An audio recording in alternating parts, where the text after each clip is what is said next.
Welcome to Ucanic. Today we have our 2023 Chevy Bolt, and I'm just going to make a discussion over how you would replace the motor unit that operates this arm here for your rear windshield wiper. So to start with, you'll need to pop this cover off, and we just pull it a little bit from this side and then be able to slide it inside.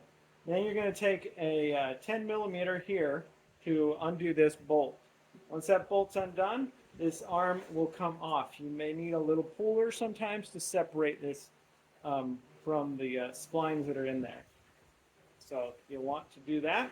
You may want to make a good mark of where this is so when you put the new one back on, it's in the right orientation. Sometimes they might have a master spline in there so that everything should always line up in the same spot. So that's what you got to do from the outside portion here.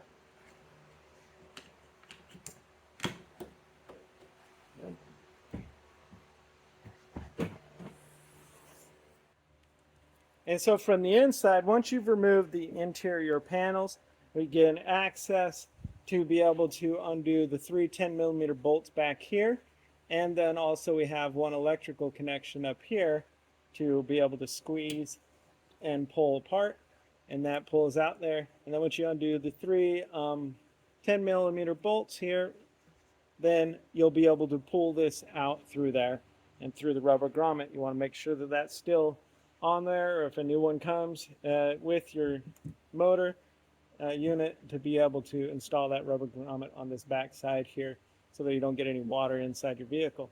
But you put these in, tighten them back up, install the electrical connection, and then being able to install the arm on the outside and tighten that up.